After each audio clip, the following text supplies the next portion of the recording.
There's something hauntingly beautiful about the silence of space, not the absence of sound, but the presence of something deeper, something waiting to be understood. Picture this. You're gazing up at the night sky, where countless stars shimmer like distant lanterns, and yet, between them, there's a stillness so profound it feels almost alive. That silence isn't empty. It's a cosmic canvas painted with the fingerprints of dark matter, the echoes of the Big Bang, and the faint whispers of particles we've yet to name. This is where the universe hides its most guarded secrets, not in the brilliance of stars or the fury of black holes, but in the quiet spaces in between.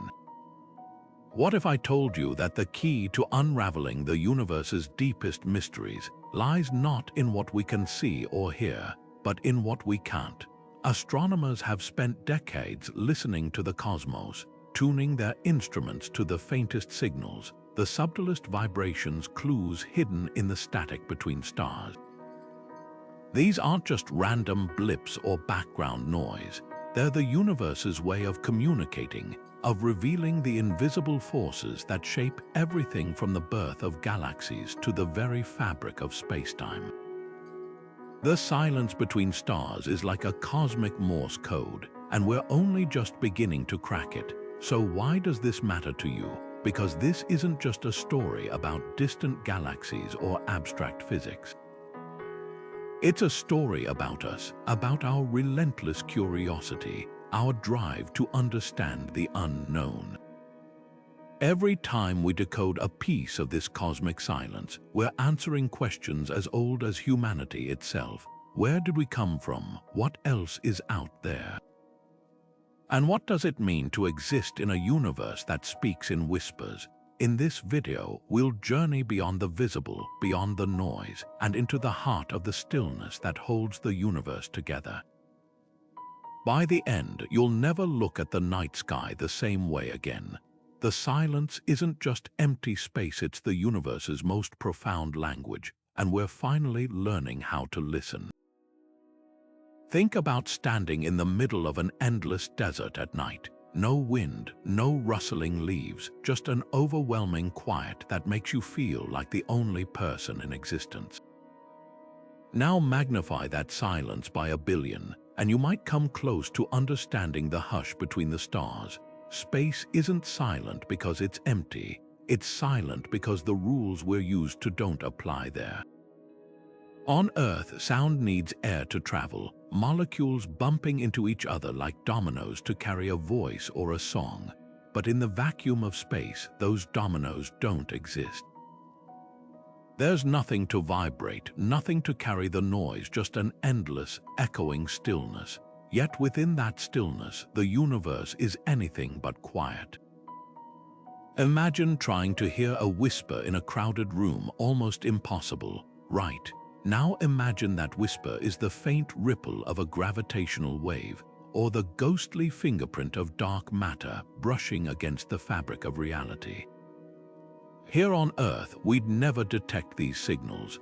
They'd drown in the noise of weather, traffic, even our own heartbeats. But in the pristine silence of space, these cosmic murmurs stand out like a single note in an otherwise silent symphony. Scientists have built instruments so sensitive they can pick up vibrations smaller than an atom, all because space's silence lets them hear what would otherwise be lost. This isn't just about missing sound, it's about uncovering the universe's hidden language. The same silence that once seemed like a barrier is now a doorway. When two black holes collide, they don't make a bang we can hear. They send shivers through spacetime itself, distortions so subtle they'd go unnoticed if not for the perfect quiet around them. Even the afterglow of the Big Bang, the faint microwave hum from the dawn of time, can only be studied because space acts like the ultimate soundproof room. Every breakthrough in understanding dark energy, every map of the cosmic web, relies on this paradox. The quieter the universe seems, the more it has to say. So the next time you look up at the stars, remember the silence you see isn't emptiness. It's a frontier, a place where the rules of physics twist in ways we're still learning to decode, where the faintest signals hold answers to questions we haven't even thought to ask yet. The cosmos isn't speaking in a voice we recognize. It's waiting for us to learn how to listen. Dark matter doesn't just hide in the shadows. It is the shadow, a ghostly presence that defies everything we thought we knew about the universe. Imagine an invisible hand sculpting galaxies into spirals, holding stars in orbit, bending the very fabric of space, yet leaving no trace of itself behind. No light, no sound, just gravity's silent tug whispering secrets we're desperate to hear. That's the paradox of dark matter. It's everywhere, shaping the cosmos, yet it slips through our detectors like a phantom. But here's where the silence of space becomes our greatest ally. In a universe cluttered with cosmic noise, exploding stars, swirling quasars, the hum of radiation, dark matter's subtle influence would be lost.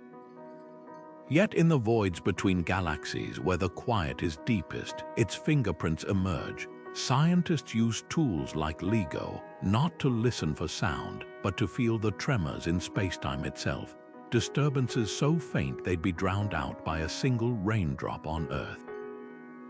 When two chunks of dark matter collide in the abyss, they don't make a sound, they send ripples through reality. Distortions so precise they're like cosmic sonar, mapping the invisible. And it's not just gravity waves. Even the way light bends around empty space tells a story. Ever seen a mirage on a hot road where the air warps and twists what's behind it? Dark matter does the same thing, distorting the light from distant galaxies like a funhouse mirror. Astronomers call this gravitational lensing, and it's one of the few ways we can see the unseen. The silence of space magnifies these effects, turning what should be imperceptible into something we can measure, study, and slowly begin to understand. But why does dark matter refuse to play by the rules? Why doesn't it interact with light or sound or anything except gravity? Some theories suggest it's made of particles unlike anything we've ever encountered, so alien they pass through ordinary matter like wind through a screen door. Others propose hidden dimensions or parallel universes bleeding into our own. Whatever the answer, one thing's clear: the quieter the universe gets, the louder dark matter's mysteries become. Now shift your gaze to the darkest silence of all, the edge of a black hole, where even gravity's whisper is swallowed whole.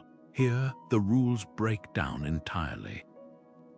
Light can't escape, sound can't exist, and yet, in that perfect stillness, black holes might be the key to understanding everything. But that's a story for the next chapter. For now, just remember, the universe's quietest corners are where the most profound truths lie in wait. The silence isn't empty, it's just listening for us to catch up. Black holes don't just consume light, they devour sound itself, bending the rules of reality into oblivion. Picture the event horizon, that invisible boundary where gravity's grip becomes inescapable. Cross it, and even the faintest whisper of a dying star is snuffed out, lost forever in the void. But here's the twist: black holes aren't just cosmic mute buttons. When two of them spiral toward each other, locked in a gravitational dance, they don't collide quietly. They send tremors through spacetime itself, ripples so powerful they stretch and squeeze the fabric of the universe.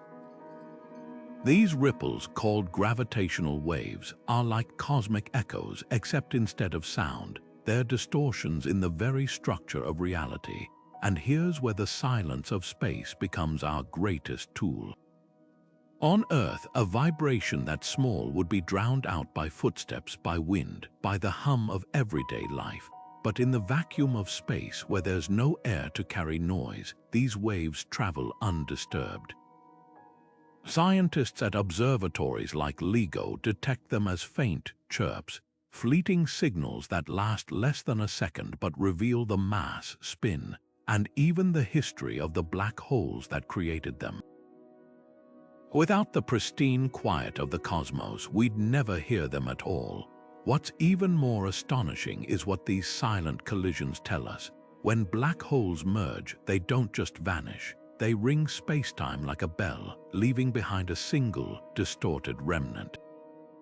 The way this new black hole vibrates afterward, a phenomenon called quasi-normal modes, is like a fingerprint, revealing secrets about the nature of gravity itself.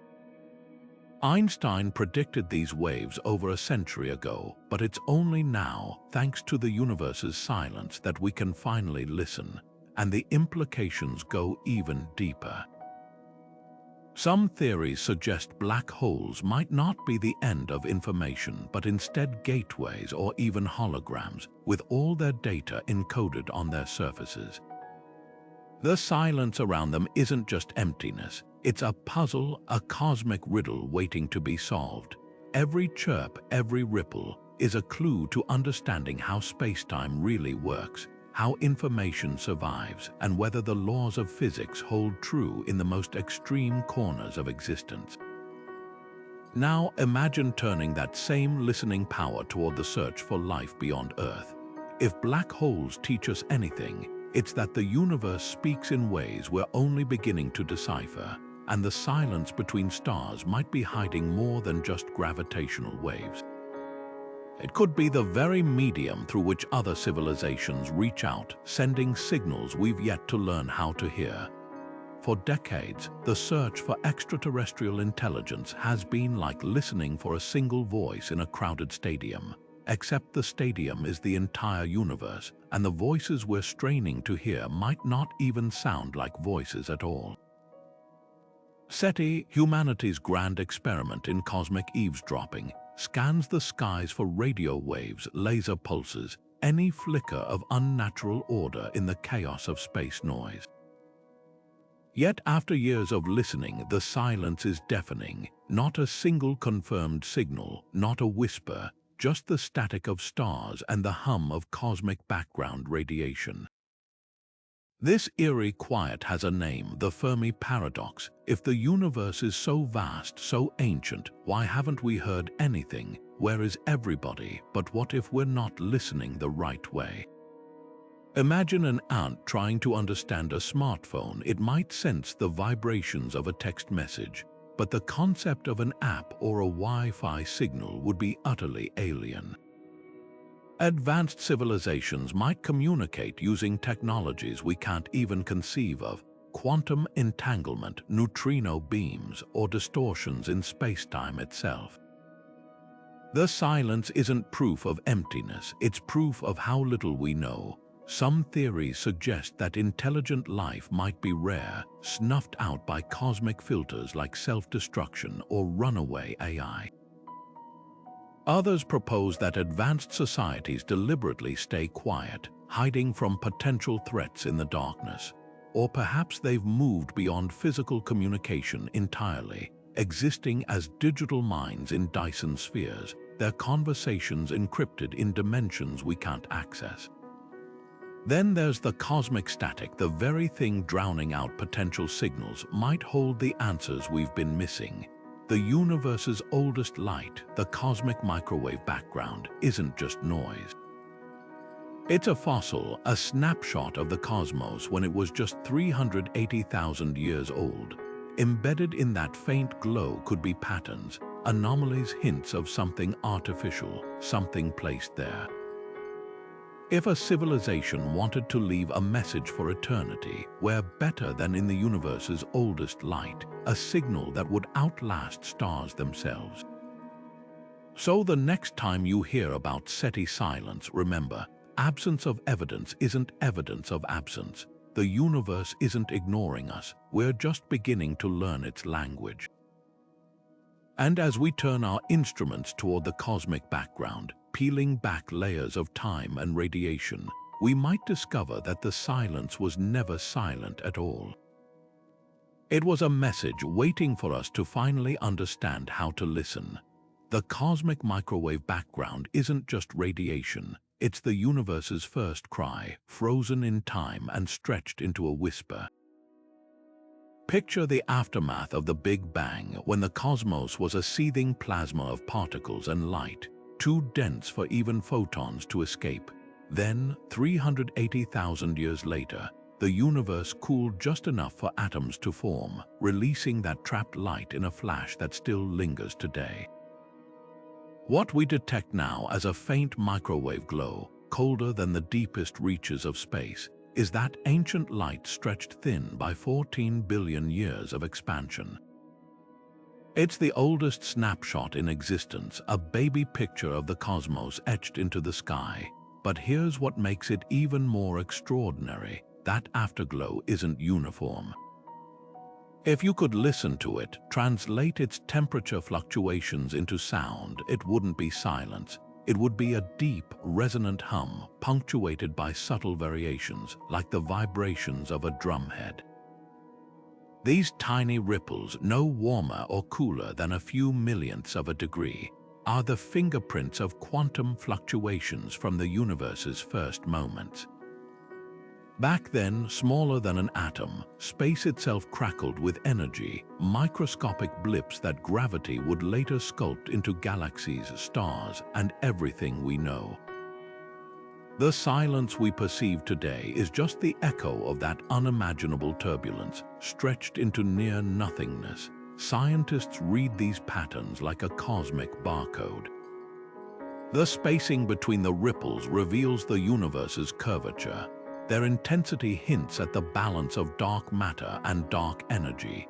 Even the polarization of this ancient light, the way its waves twist, can tell us whether the universe experienced a violent inflation, expanding faster than light in its first fraction of a second. It's as if the Big Bang left behind a coded message, and we're only now developing the tools to translate it. Yet the most haunting realization is this: the cosmic microwave background is fading. As the universe expands, those microwaves stretch further, their wavelengths growing longer, their signals fainter. In trillions of years, they'll be so diluted that future civilizations might never detect them at all. We're living in a privileged moment, cosmically speaking, close enough to the beginning to hear its echo, but far enough to begin understanding what it means. And just beneath that whisper lies another mystery: quantum fluctuations, the seeds of all structure in the universe. These weren't random noise. They followed rules, patterns that suggest even in the chaos of creation, there was order waiting to unfold. Even in the deepest vacuum of space, where silence seems absolute, the universe is never truly still.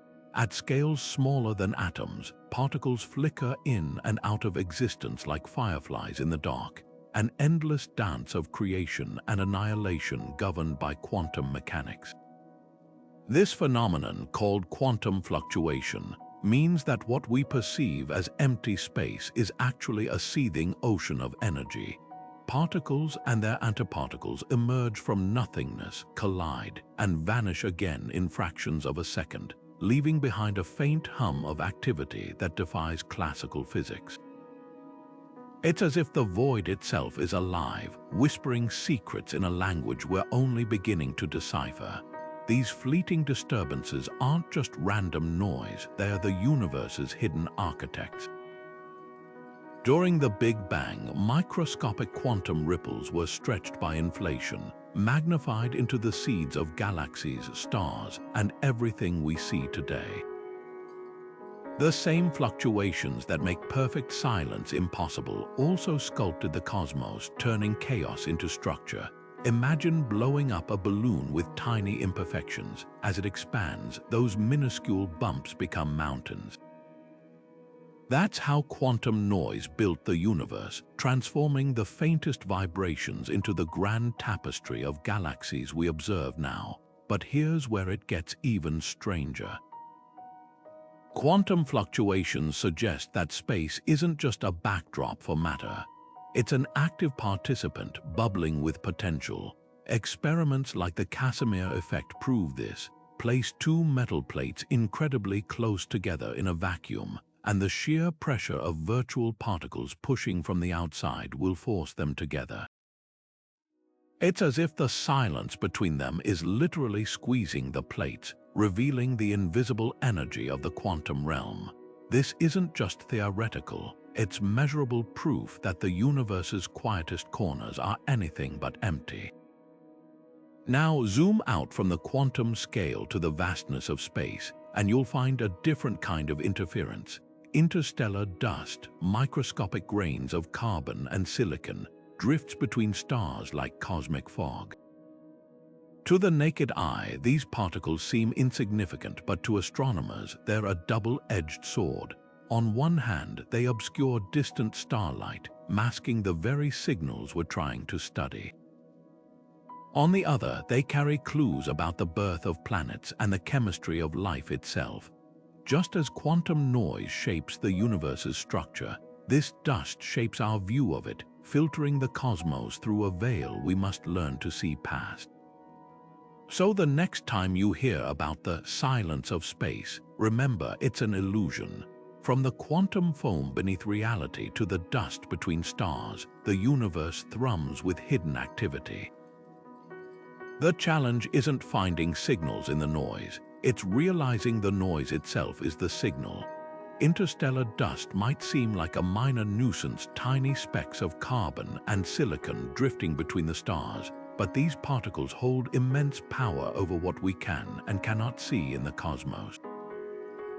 Picture trying to observe a city skyline through thick fog. The brightest lights might pierce through, but the finer details vanish into the haze. That's exactly what happens when starlight travels through vast clouds of cosmic dust. The farther the light has to travel, the more it scatters and dims, like a fading signal lost in static. What we perceive as silence, those dark gaps between stars, isn't just emptiness. It's a curtain of dust filtering the universe's brilliance into something quieter, something fragmented. But astronomers refuse to be fooled by this cosmic sleight of hand. If visible light can't penetrate the dust, they switch to other wavelengths, tuning their instruments to the universe's hidden frequencies. Infrared light, for example, slips through dust clouds like a whisper, revealing nurseries where stars are born, cloaked in swirling veils of gas and debris. Radio waves, unimpeded by dust, carry the faint signatures of molecules that could seed life on distant worlds. Even X-rays, emitted by the most violent cosmic events colliding neutron stars, supermassive black holes, cut through the obscuring haze, painting a picture of the universe that visible light alone could never show. This isn't just about seeing through the dust, it's about decoding the silence it creates. The same particles that block our view also shape the light that reaches us, imprinting it with clues about their composition, temperature, and even the magnetic fields threading through space. When starlight polarizes its waves, aligning as they pass through dust, it's like finding a message written in the static itself. Every obscured galaxy, every hidden star cluster, is a reminder that the universe's quietest corners are often its most revealing. And then there are the dead stars, silent not because of dust, but because they've burned through their fuel, collapsed into husks, and faded into the background. White dwarfs, neutron stars, even black holes, these remnants don't blaze with the light of their active counterparts. They linger in the darkness, their presence detectable only by their gravitational pull or the occasional burst of energy as they siphon matter from a companion. But in their silence, they hold the keys to understanding stellar life cycles, the fate of matter under extreme pressure, and even the ultimate destiny of the cosmos itself. So the next time you gaze at the night sky and notice the darkness between the stars, remember it's not an absence. It's a veil, a filter, a challenge. And with every wavelength we unlock, every dust cloud we pierce, we're not just observing the universe, we're learning how to listen to its quietest voices. White dwarfs are the universe's dying embers, once brilliant stars now fading into near silence. Imagine a sun-like star, after billions of years of burning, exhausting its fuel and shedding its outer layers in a shimmering planetary nebula. What remains is a dense, Earth-sized core, glowing faintly with residual heat but no longer capable of nuclear fusion. Over trillions of years, that glow will dim further, cooling until the white dwarf becomes a black dwarf, a cold, dark relic drifting unseen through space. Even now, the thermal radiation they emit is so subtle it's like trying to hear a whisper from across an ocean. Yet these quiet remnants are cosmic time capsules, holding clues about the life cycles of stars and the eventual fate of matter itself. Neutron stars, on the other hand, are nature's most extreme paradox, objects so dense a teaspoon of their material would weigh 1 billion tons on Earth. Born from the violent deaths of massive stars in supernova explosions, they're the collapsed cores left behind where protons and electrons have been crushed together into neutrons. Some spin hundreds of times per second, emitting beams of radio waves that sweep across space like lighthouse beacons. These are the pulsars, the universe's metronomes. But many neutron stars don't pulse at all. They spin silently, their immense gravity locking their radiation into an almost undetectable hum. Their silence is just as telling as their pulses, revealing the limits of stellar collapse and the strange states of matter under incomprehensible pressure. What makes these dead stars so fascinating isn't just their silence, it's what that silence implies. White dwarfs cool at predictable rates, acting as cosmic clocks that help astronomers measure the ages of star clusters and even the Milky Way itself. Neutron stars, with their gravitational waves and occasional violent mergers, are laboratories for testing Einstein's theories under conditions impossible to replicate on Earth. Together, they sketch a portrait of the universe's far future, a time when all stars will have burned out and the cosmos will be littered with these dark, quiet remnants. The universe won't end with a bang, but with a slow, cold whisper. And yet, even as these stellar ghosts fade, the universe itself is stretching, expanding the spaces between them. The same force that pulls galaxies apart also deepens the silence, scattering light into longer, dimmer wavelengths until even the faintest signals are lost to the void. But that's not the end of the story, because in that growing quiet, new mysteries await.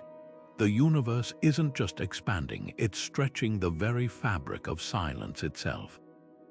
Picture a galaxy billions of light years away, its stars burning bright, its planets orbiting in silent harmony.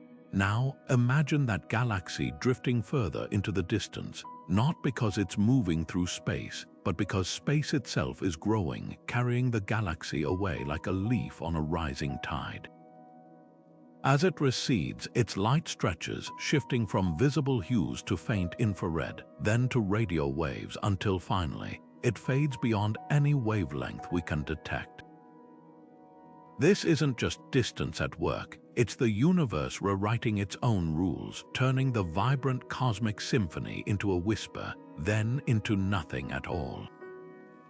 For astronomers, this redshift isn't just a curiosity, it's a stopwatch. The farther away a galaxy is, the faster it appears to retreat, its light stretched thinner by the expansion of space. This observation, first made by Edwin Hubble in the 1920s, revealed a cosmos in motion, but it wasn't until the late 90s that scientists uncovered something even more startling. The universe isn't just expanding, it's accelerating. Some invisible force, now called dark energy, is pushing galaxies apart faster and faster, as if the cosmos is determined to drown itself in silence. What does this mean for the future? Imagine a universe where all galaxies beyond our local group have vanished from view, their light redshifted into oblivion. Civilizations born billions of years from now will peer into the sky and see only darkness, their telescopes capturing no trace of the cosmic background radiation, no hint of distant stars. The universe will appear static, empty, a lonely island in an unfathomable void. This is the heat-death scenario, not a fiery collapse, but a slow, cold fade into equilibrium, where even the quantum hum of particles grows too faint to matter. Yet within this silence lies a clue to one of the universe's greatest mysteries, the nature of dark energy. Is it a constant force woven into the fabric of space itself, or does it evolve over time, growing stronger or weaker as the cosmos ages? The answers might lie in the very phenomenon that makes the universe seem so quiet: the redshift of distant supernova, the subtle distortions in the cosmic web, even the way galaxies cluster under the competing pulls of gravity and dark energy. Every time we measure the stretching of light, we're not just watching the universe expand, we're decoding the signature of an invisible force that makes up nearly 70% of everything. Now shift your gaze from the cosmic scale to the hunt for worlds beyond our solar system. The same expansion that silences distant galaxies also reshapes how we search for exoplanets. As starlight redshifts, it carries with it the fingerprints of orbiting planets, tiny dips in brightness, slight wobbles in motion, clues that would be lost in a static universe. The silence of space isn't just a barrier, it's a filter separating the faint signals of alien worlds from the noise of an expanding cosmos. And in that quiet, we might just find our next great discovery, a planet like our own, waiting in the hush between the stars. Finding an exoplanet isn't about spotting a tiny dot in a telescope. It's about catching the faintest flicker in the darkness. Imagine staring at a streetlight from miles away, trying to detect the shadow of a moth passing in front of it. That's the scale of precision needed to discover a distant world orbiting its star. But here's the miracle: in the vast silence of space, these minuscule signals aren't lost. They stand out like a single note in an empty concert hall. When a planet transits its star, it blocks a fraction of the light, sometimes as little as 1/100%. On Earth, that signal would vanish in the chaos of atmosphere, weather, and light pollution. But in the vacuum of space where silence reigns, even the tiniest dip in brightness becomes a beacon, revealing the presence of a world we'll never see directly. And it's not just about light. Stars and their planets dance around a shared center of gravity, a silent waltz that tugs the star ever so slightly off course. This wobble creates subtle shifts in the star's light, stretching it red or squeezing it blue as it moves. Again, silence is the key. Without the interference of cosmic noise, these Doppler shifts, changes as delicate as the flutter of a hummingbird's wings, can be measured with astonishing accuracy. The quieter the universe, the clearer the wobble, and the more exoplanets we can add to the growing catalogue of distant worlds. Some of the most promising discoveries come from the habitable zone, that Goldilocks region where liquid water could exist. Planets like Kepler 186f or TRAPPIST-1e aren't just statistical anomalies. They're proof that silence isn't just emptiness, it's a lens sharpening our view of possibilities.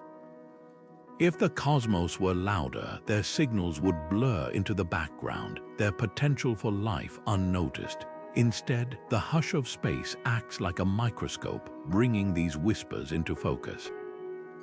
Now take that silence and amplify it not with sound, but with emptiness. Cosmic voids, the sprawling deserts of the universe where galaxies are few and far between, are the ultimate quiet zones. Here, the absence of matter means the absence of interference, creating pockets of near-perfect stillness. Light traveling through a void doesn't scatter off dust or bend around galaxies. It arrives pristine, untarnished. For astronomers, these voids are like silent laboratories, where the faintest signals, whether from exoplanets or the echoes of the Big Bang, can be heard with unmatched clarity. But voids aren't just passive emptiness. They're dynamic, expanding regions where dark energy's influence is most pronounced. The same force that stretches the universe also deepens these silences, pushing galaxies further apart and leaving behind vast tracts of near-nothingness. In these voids, even the quantum whisper of virtual particles feels louder, a reminder that true silence is never absolute, just waiting to be understood. Cosmic voids are the universe's blank pages, vast stretches where galaxies are almost entirely absent, leaving behind emptiness so profound it defies intuition. Picture a balloon inflating, its surface dotted with tiny marks representing galaxies. Now imagine the spaces between those marks stretching until they dwarf the marks themselves. That's the reality of cosmic voids, regions spanning hundreds of millions of light years where the density of matter can be 1/10 of the cosmic average, or less. In these deserts of space, the silence isn't just an absence of sound, it's an absence of nearly everything, yet this emptiness is anything but simple. The existence of voids challenges our understanding of how the cosmos organizes itself. According to standard models, the universe's structure should resemble a cosmic web, filaments of galaxies woven around these hollow regions. But the voids we observe are larger, emptier, and more numerous than simulations predict. Some stretch so wide that light crossing them would take hundreds of millions of years, its wavelength stretched and reddened by the expansion of space itself. If the universe is a symphony, voids are the pauses between the notes, so long they force us to reconsider the rhythm of creation. What makes these voids even stranger is what they might hide. One leading theory suggests their unusual emptiness could hint at unknown forces like quintessence, a mysterious form of dark energy that varies over time. Unlike a constant cosmological force, quintessence could ebb and flow, leaving voids emptier in some epochs and slightly denser in others. Alternatively, the sheer scale of these voids might point to gaps in our understanding of gravity itself. Modified Newtonian dynamics, or MUND, proposes that gravity behaves differently on cosmic scales, potentially explaining why voids expand faster than expected. These aren't just blank spaces, they're testing grounds for the most radical ideas in physics. But the silence of voids isn't just a puzzle, it's also a tool. Because they contain so little matter, voids are the universe's cleanest laboratories. Light traveling through them isn't scattered by dust or bent by galaxies. It arrives almost perfectly preserved. Astronomers use this clarity to study the cosmic microwave background, the faint afterglow of the Big Bang, with unparalleled precision. Even gravitational waves pass through voids undisturbed, their signals free from the distortions that plague denser regions of space. In a cosmos cluttered with noise, voids offer a rare window into the universe's purest signals. Now shift perspective from the cosmic scale to the human one. For millennia, we've looked up at the night sky and seen patterns, constellations, myths, meaning etched into the stars. But the deeper we peer, the more we confront the void. Those dark patches between stars aren't just gaps, they're glimpses of the vast, empty stretches that dominate the universe. Our instinct is to fill silence with stories, to turn emptiness into something familiar. Yet the cosmos reminds us that silence isn't something to fear or dismiss. It's a frontier, a challenge, and perhaps the key to understanding everything we don't yet know. Long before telescopes or satellites, ancient cultures gazed at the night sky and heard something profound in its silence, not emptiness, but a sacred hush that shaped their understanding of existence. The Babylonians mapped the stars' movements with meticulous precision, believing celestial patterns were the gods' unspoken language. The Maya built pyramids aligned to solstices, interpreting the sky's stillness as a divine clockwork. For them, the quiet wasn't absence, it was the breath of cosmic order, a rhythm so perfect it dictated planting seasons, rituals, even the rise and fall of empires. This reverence for silence transcended mythology. Greek philosophers like Pythagoras imagined the cosmos humming with a music of the spheres, an inaudible harmony born from planetary motion. Though they lacked the tools to detect it, their intuition wasn't entirely wrong. Modern astronomy reveals that planets do emit electromagnetic vibrations, ultra-low frequency waves we've only recently learned to translate. The ancients couldn't hear these whispers, but they sensed the universe's quiet pulse, turning it into poetry, mathematics, and the first inklings of science. Fast forward to today, and we've traded myth for quantum sensors and radio telescopes, yet the core truth remains: silence is still our guide. The Hubble Space Telescope doesn't just see, it listens to the infrared murmurs of galaxies too faint for human eyes. LIGO detectors, finer than atoms, catch the faintest tremors of colliding black holes, events that leave no sound, only ripples in spacetime. Even the Voyager probes, now drifting beyond our solar system, carry golden records etched with Earth sounds, a testament to humanity's urge to break the cosmic quiet with our own story. What's revolutionary is how we now weaponize silence. Radio astronomers hunt for extraterrestrial signals in quiet zones, shielded from Earth's noise by mountains or even lunar far sides. The James Webb Space Telescope orbits 1 million miles away, where Earth's hum can't reach it, peering into the universe's infancy through the clarity of absolute stillness. Every breakthrough hinges on this paradox: the quieter our tools, the more the universe speaks.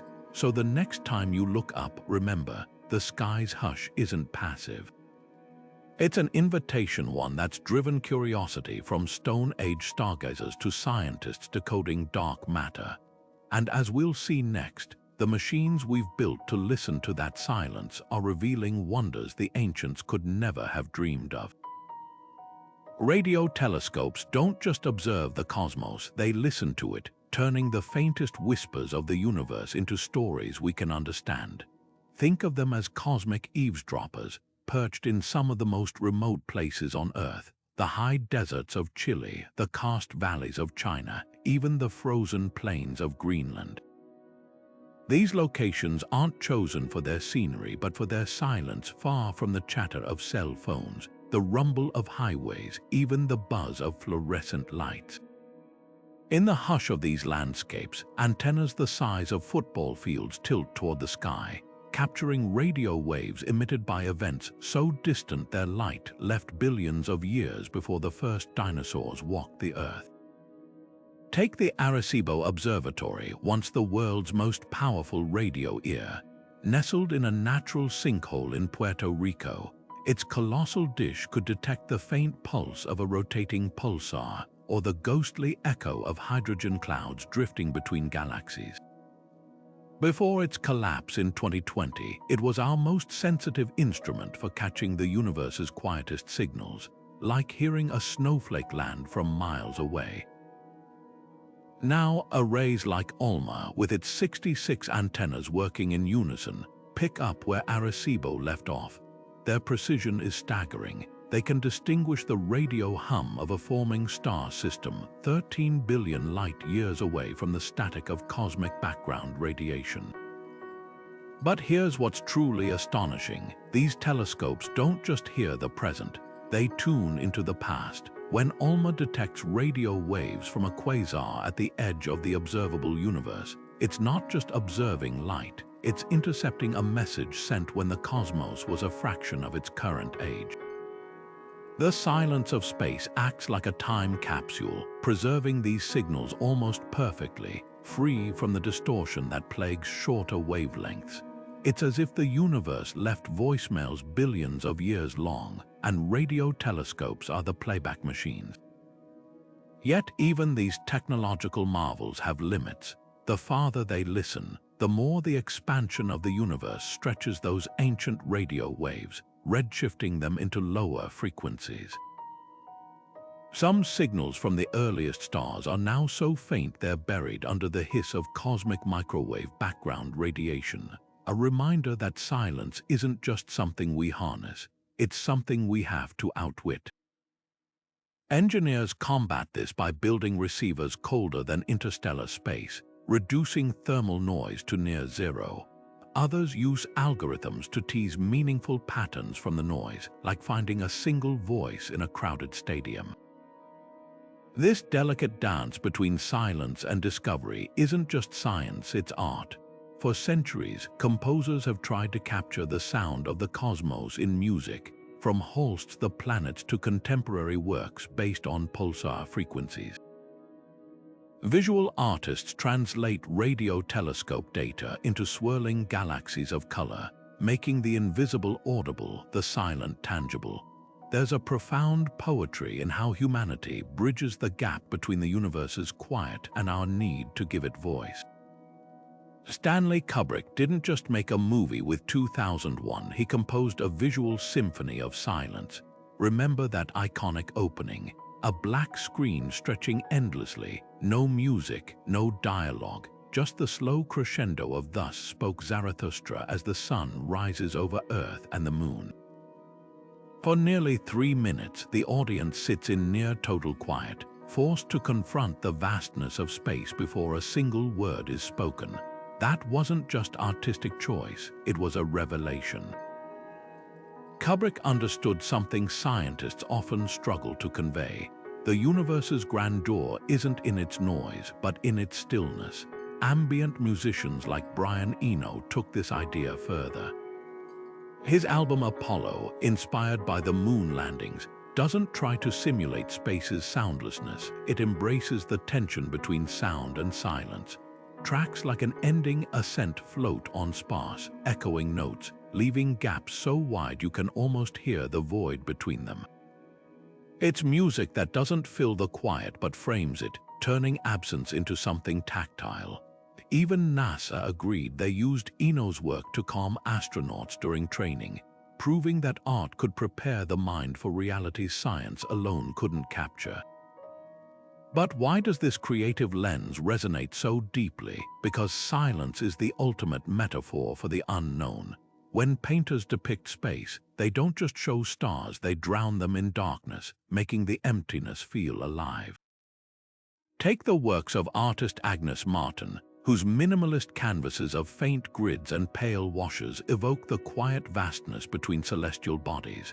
Or composer John Cage's 433, a piece where the musician sits silently at a piano, forcing the audience to notice the ambient sounds around them, a reminder that even in silence, there's always something humming beneath the surface.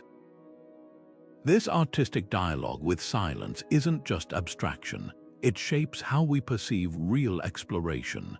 When astronauts describe their first spacewalk, they rarely talk about the noise of machinery or radio chatter. They mention the overwhelming quiet, the way Earth hangs suspended in perfect stillness, a blue marble against infinite black. Chris Hadfield recalled how, during a spacewalk, his own heartbeat became the loudest sound in the universe. That eerie hush isn't just absence, it's a presence so profound it rewires perception. Now, imagine floating in that silence for months. Isolation studies on Earth, like NASA, Ahira missions reveal how deeply quiet affects the mind. Volunteers sealed in mock spacecraft report hearing phantom sounds, distant music, muffled voices, even the imagined hum of engines. The brain, starved for stimulus, starts composing its own soundtrack. It's a phenomenon astronauts experience in orbit, where the lack of atmospheric noise sharpens other senses. Sunlight doesn't just look different in space, it feels different, a silent, unfiltered blaze that casts shadows darker than any on Earth. This intersection of art, science, and silence reveals a truth. The void isn't passive. It's a mirror reflecting back whatever we bring to it, whether it's Kubrick's existential awe, an astronaut's visceral disorientation, or the collective curiosity of a species learning to listen. And as we'll see next, that silence doesn't just shape perception, it transforms those who dare to step into it. There's a moment during every spacewalk when astronauts report the same eerie realization. The silence isn't just outside their helmets, it's inside them too. Floating 250 miles above Earth, with only the thin fabric of their suits separating them from the void, they describe a quiet so absolute it vibrates. No wind, no rustling leaves, not even the distant murmur of traffic from the planet below, just the mechanical whir of their life support systems and the occasional crackle of radio static. It's a silence so heavy it makes your ears ring, as if the universe is pressing in from all sides. Chris Hadfield once compared it to being inside a snow globe, except instead of snow, there's nothing. No atmosphere to scatter light, no medium to carry sound. When he dropped a tool during a spacewalk, it didn't clatter against the station. It just drifted away silently, spinning into the black. That absence of sound does something strange to the brain. Without auditory cues, time distorts, minutes stretch, heartbeats grow louder in your ears, your own breath becoming the soundtrack of survival. But the real revelation isn't the quiet itself, it's what the quiet reveals. In that stillness, astronauts report a visceral awareness of Earth's fragility. From orbit, our planet doesn't just look small, it sounds small. The entire cacophony of human existence, cities, storms, oceans, is muffled into nothingness. That perspective shift is so profound, psychologists have a name for it, the overview effect, seeing and hearing. Earth as a silent, solitary blue marble rewires your sense of place in the cosmos. You don't just feel small, you feel responsible. This silence also reshapes communication in unexpected ways. Without air to carry sound, every conversation depends on radio waves, a system with frustrating delays. On the Moon during Apollo missions, astronauts and Houston faced a 2.5 second lag between sentences. That gap forced them to speak deliberately, leaving space for the void to creep in. Even aboard the ISS, where delays are shorter, the silence between transmissions is palpable. You don't just talk in space, you listen to the gaps, decoding meaning in the pauses. And then there are the sounds no one expects. Sunlight hitting the station's solar panels creates minute thermal expansions, tiny creaks and pops that resonate through the metal hull. At first, astronauts mistake them for alarms, their brains wired to interpret silence as something broken. But over time, they learn to distinguish these sounds, turning them into a kind of cosmic language. The station isn't speaking to them, it's reminding them that even in the quietest corners of the universe, nothing is ever truly still.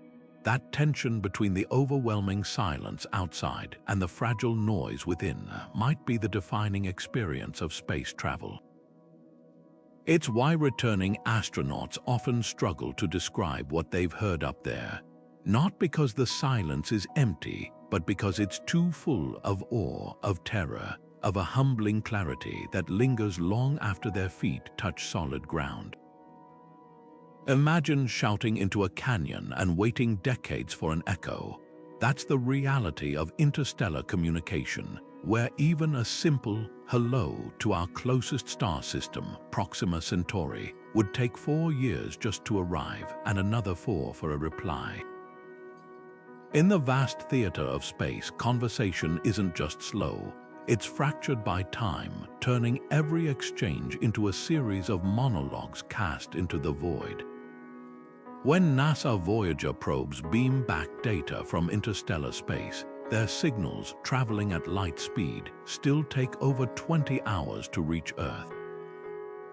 By the time we hear them, the spacecraft have moved millions of miles further into the silence.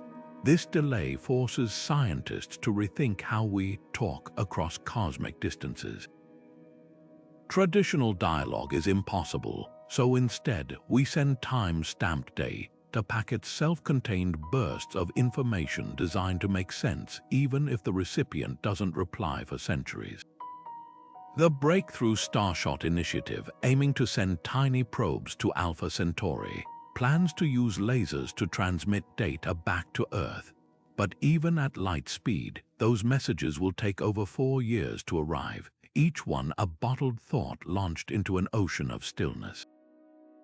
The protocols for such communication read like poetry written for future generations. Here's what we knew, here's where we were. If you're listening, we were here. The silence between stars isn't just empty space. It's a mirror reflecting the sheer scale of our ambition. Consider the Arecibo message, beamed toward the M13 star cluster in 1974. Even if some civilization intercepts it, the reply won't reach Earth for 50,000 years. We're not just sending signals, we're planting time capsules, trusting that the universe's silence will preserve them long after we're gone. And then there's the WOW signal, a 72-second burst of radio waves detected in 1977, so strong it convinced astronomer Jerry Amon to scribble, "Wow." In the margin of the data printout, it came from the direction of Sagittarius, matched the expected signature of an artificial signal, and then vanished. Decades of follow-up scans found nothing but silence. Was it a cosmic hiccup, a fleeting beacon from another civilization? The mystery endures because space doesn't just delay our conversations, it swallows them whole, leaving us to wonder if we're alone or simply unheard. This gravitational drag on communication reshapes how we imagine contact. SETI no longer listens for ongoing chatter, but for technosignatures, single, deliberate broadcasts meant to pierce the silence across millennia. The assumption is grim but pragmatic. Any civilization advanced enough to reach out would know the universe's silence is its greatest barrier. Their messages wouldn't be dialogues but monuments, carved into radio waves or laser light, saying, "We existed." Yet in that silence lies an unexpected gift. The lag forces us to think beyond our own moment, to craft messages that resonate across epochs. The golden records aboard the Voyagers aren't just greetings, they're snapshots of a species reaching beyond its temporal limits, trusting that the universe's quiet will carry their meaning intact. The delay isn't a flaw, it's a testament to the patience required to bridge the stars. Now consider the alternative, a galaxy buzzing with instant communication. What would it mean if we could chat with Proxima Centauri in real time? The silence we lament might actually be shielding us. Civilizations separated by light years aren't just distant in space but in context. A culture that replies after centuries has evolved beyond recognition, their thoughts as alien as their technology. The delay forces humility, reminding us that some questions aren't meant for quick answers, and some silences aren't meant to be broken. So when we point our telescopes skyward, straining to hear a whisper in the static, we're not just searching for aliens, we're testing the universe's willingness to speak at all. The WOW signal's enduring mystery isn't a failure, it's a lesson. In the cosmos, silence isn't emptiness, it's the canvas against which every signal, every attempt at connection becomes meaningful. And as we'll see next, sometimes the most profound messages aren't in the noise but in what's missing. The WOW signal cut through the night sky like a flare in the dark, a sudden, screaming burst of radio waves so perfectly tuned to the expected frequency of an artificial transmission that astronomer Jerry Amon circled it in red pen and wrote, "Wow." Right on the data printout, for 72 seconds, the Big Ear radio telescope in Ohio locked onto something extraordinary. a signal 30 times louder than the cosmic background noise, narrowband and pulsing, coming from the direction of Sagittarius. Then, just as suddenly as it appeared, it was gone. No replay, no follow-up, just silence stretching across decades of searching, turning those 72 seconds into one of astronomy's greatest enigmas. What makes the WOW signal so haunting isn't just its intensity, it's the way its singularity defies explanation. Natural cosmic phenomena don't behave like this. Stars flicker, pulsars repeat. Even the most erratic cosmic explosions leave some trace, some afterglow. But this, a one-time blip, perfectly matching what scientists predicted an alien broadcast might look like, then dissolving into the void. The lack of repetition is what fuels both fascination and frustration. If it was a technical glitch, why hasn't any instrument ever recorded anything like it again? If it was a cry from another civilization, why did they never call back? Theories spiral in the vacuum of answers. Some suggest it was a comet's hydrogen cloud, reflecting sunlight in just the right way, except comets don't emit narrowband signals. Others propose a military satellite test, though no records match the event. Then there's the tantalizing possibility that it was exactly what it seemed. A fleeting hello from a distant intelligence, a message sent once into the cosmic ocean, never meant to be received, or worse, received and ignored. The silence that followed isn't just absence, it's a Rorschach test, revealing more about our own hopes and fears than about the signal itself. This ambiguity is fertile ground for conspiracy theories, where silence becomes proof rather than puzzle. Without concrete data, speculation blooms. Maybe the signal was intercepted and suppressed. Maybe it wasn't a call but a warning, abruptly cut off. Or perhaps the universe itself conspires to keep civilizations isolated, snuffing out contact before it can begin. The longer the silence lasts, the grander the narratives grow, each one stitching meaning into the static. Yet the WOW signal's true legacy might lie in what it taught us about listening. Before 1977, SETI searchers assumed any alien signal would be persistent, a beacon repeating for easy detection. But the WOW signal forced a rethink. What if other civilizations send messages like we do, sporadic, fleeting, even accidental? Our radio and TV broadcasts leak into space, but they're chaotic, transient. A passing alien telescope might catch a few minutes of a football game or a news broadcast before Earth rotates out of view, leaving them with a fragmentary, baffling impression, just like we got with WOW. So the next time you hear about the search for extraterrestrial intelligence, remember, silence isn't failure, it's data. Every quiet hour, every empty frequency is a clue about how rare or how careful other minds might be. The WOW signal didn't just vanish. It left behind a question etched into the cosmos, one we're still trying to answer. If the universe is so vast, why does it feel so quiet? And what if the silence isn't empty at all, but full of voices we just don't know how to hear? Cosmic silence doesn't just puzzle scientists, it fuels our wildest imaginations. Take the zoo hypothesis, the idea that advanced extraterrestrial civilizations are deliberately hiding from us, observing humanity like animals in a galactic wildlife preserve. It's a thought experiment born from frustration. If the universe is so vast, why does it feel so empty? Some versions of this theory suggest we're being quarantined, either for our own protection or because we're not yet interesting enough to engage.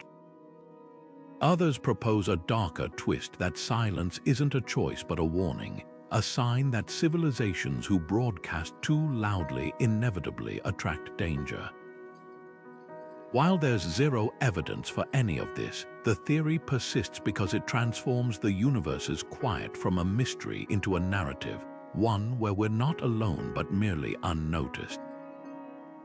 Then there's the conspiracy angle. whispers that governments are intercepting alien signals and locking them away in classified archives. The idea gained traction after oddities like the Pentagon's sudden interest in UFOs or the occasional lost data from radio telescopes. Never mind that secrecy on that scale would require thousands of scientists to stay silent for decades. The notion thrives because it offers a comforting illusion. If the silence is artificial, then the universe might still be teeming with life, and the problem isn't the cosmos, it's bureaucrats with too many security clearances. What's revealing about these theories isn't their plausibility but what they say about us. The human brain abhors a vacuum, especially one as vast as space. Faced with silence, we invent caretakers, predators, or shadowy cabals to fill the void. It's the same impulse that once populated uncharted maps with dragons, only now the dragons wear lab coats or military insignia. The irony, our fear of cosmic loneliness might be the very thing keeping us from appreciating the silence's true role. Because silence isn't just absence, it's a filter, a cosmic sieve that separates the possible from the probable. Take the Goldilocks zone, that narrow band around a star where conditions are just right for liquid water and maybe life. Planets too close fry, planets too far freeze. But the Goldilocks principle extends beyond distance. Imagine a universe where every star system buzzed with radio chatter. Endless noise would drown out the faint, life-supporting signals, the gravitational nudges that stabilize orbits, the delicate balance of atmospheric chemistry. Silence in this light isn't an obstacle to life but a prerequisite. The same quiet that frustrates SETI might be what allows planets like Earth to exist at all. So the next time you hear a conspiracy theory about hidden aliens or suppressed signals, remember, the universe's silence isn't a riddle to solve but a condition to understand. It's the blank space between musical notes that makes the melody, the pause between heartbeats that lets the blood flow, and just maybe the quiet that lets life whisper back. The Goldilocks zone isn't just about temperature, it's about finding the perfect cosmic whisper. Picture a planet orbiting its star at just the right distance, where the chaos of solar flares rarely reaches and the deep freeze of interstellar space stays mercifully at bay. This habitable sweet spot isn't just a matter of liquid water. It's a delicate balancing act between too much noise and too much silence. Too close to the star, and violent stellar winds would strip away atmospheres, scouring surfaces bare. Too far, and the cold would lock everything in perpetual stillness, with molecules moving too slowly to spark the chemistry of life. But here, in this narrow band of cosmic real estate, the silence isn't oppressive. It's protective. Take Earth as the ultimate example. Our planet doesn't orbit in perfect quiet. Solar winds still brush against our magnetosphere, and the occasional flare sends charged particles skittering across the poles as auroras. But these interruptions are gentle compared to the fury of Mercury or the frozen hush of Pluto. The sun's activity is moderated just enough to let life thrive without constant upheaval. Even the moon plays a role, its gravity stabilizing Earth's tilt, preventing wild climate swings that could turn our world into a chaotic pendulum of ice ages and heat waves. The result is a planet where silence isn't absence, it's the breathing room life needed to emerge and evolve. Now imagine a planet around a red dwarf, the most common type of star in the galaxy. These stars are tempestuous, unleashing monstrous flares that could bathe nearby planets in lethal radiation. A world in the habitable zone here would face a brutal paradox, close enough for warmth, but so close it's bombarded by stellar tantrums. Silence, in this case, would be a luxury, yet some scientists think life might still find a way, perhaps in subterranean oceans shielded by miles of ice, where the chaos above can't reach. The silence underground could be a sanctuary, a pocket of stability in an otherwise hostile system. But silence in the Goldilocks zone isn't just about survival, it's about opportunity. Free from the constant bombardment of extreme forces, molecules have the chance to interact, combine, and complexify. The quiet isn't sterile, it's fertile. On Earth, the first stirrings of life likely happened in tidal pools or hydrothermal vents, places where energy and chemistry met in perfect harmony. Too much noise, volcanic eruptions, asteroid impacts could have reset the clock over and over. Too little, and the spark might never have caught. The Goldilocks zone offers the rarest of gifts, just enough stillness to let creativity flourish. And then there's the silence we can't hear, the gravitational stability that keeps planets in their orbits. A star's habitable zone isn't static, it's a dance of forces. Gas giants like Jupiter act as cosmic bouncers, deflecting asteroids that might otherwise pummel inner planets. Without their quiet, steady influence, Earth could have been a lifeless pinball, battered by relentless impacts. Even the distant hum of the Milky Way's spiral arms plays a role, their gentle tug helping maintain the delicate balance that makes our corner of space so hospitable. Yet this equilibrium is fragile. A passing star, a rogue black hole, even a slight shift in galactic tides could disrupt the quiet, nudging a planet out of its safe harbor. The Goldilocks zone isn't a permanent address, it's a temporary lease, one that might expire in cosmic terms. That's what makes Earth's story so extraordinary. Against all odds, we've had billions of years of relative quiet, a stretch of stability long enough for life to not just begin, but to gaze back at the stars and wonder about the silence between them. But silence, as we'll see next, isn't always peaceful. When black holes collide, they don't just break the quiet, they shatter it, sending ripples through the very fabric of space-time. And in those tremors, we might finally hear the universe's loudest secrets. When two black holes spiral toward each other in the void, locked in a dance older than time itself, they don't make a sound. No crash, no explosion, not even the faintest whisper of friction. Yet their collision sends shockwaves through the very fabric of space-time, ripples so subtle they stretch and squeeze the universe by less than the width of an atom. These are gravitational waves, the universe's most elusive language, and for a century after Einstein predicted them, they existed only in theory. Then, in 2015, something extraordinary happened.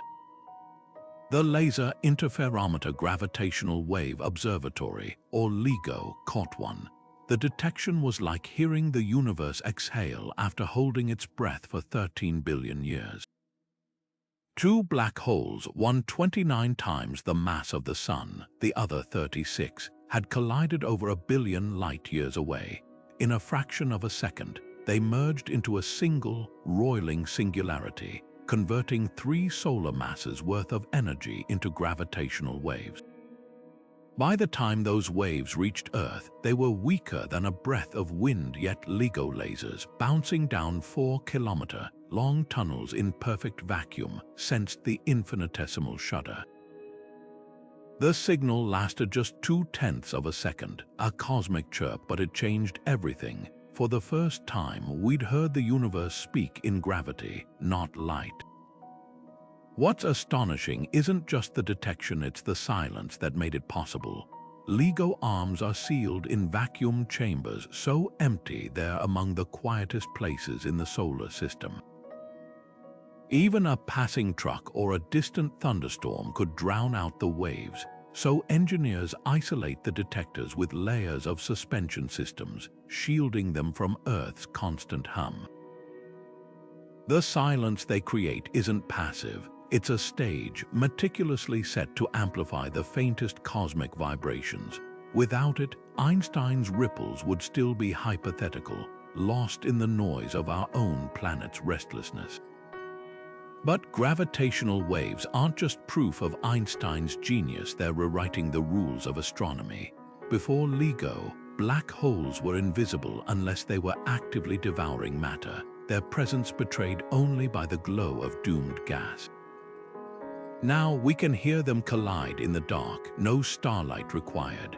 Neutron-star mergers, once detectable only by their faint optical afterglows, now announce themselves with gravitational tremors, allowing telescopes to swivel toward the source in real time. It's as if we've been watching a silent movie of the cosmos, and suddenly someone turned on the sound. Yet the most profound implication lies in what these waves reveal about silence itself. Gravitational waves travel unimpeded through dust, gas, even entire galaxies, unlike light, which scatters and dims. They're the universe's ultimate couriers, carrying messages from the deepest voids, the most violent collisions, places no telescope could ever see.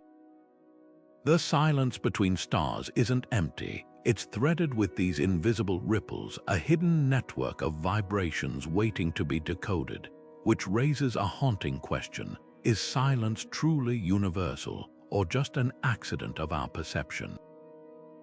On Earth, silence is the absence of sound, but in the vacuum of space where sound can't travel, silence isn't an absence, it's a medium. Gravitational waves suggest that what we call silence might be teeming with activity, vibrating with energies we're only beginning to sense. Perhaps the universe isn't quiet at all. Perhaps we've been deaf to its true voice. Now consider the alternative, a cosmos where gravitational waves don't exist.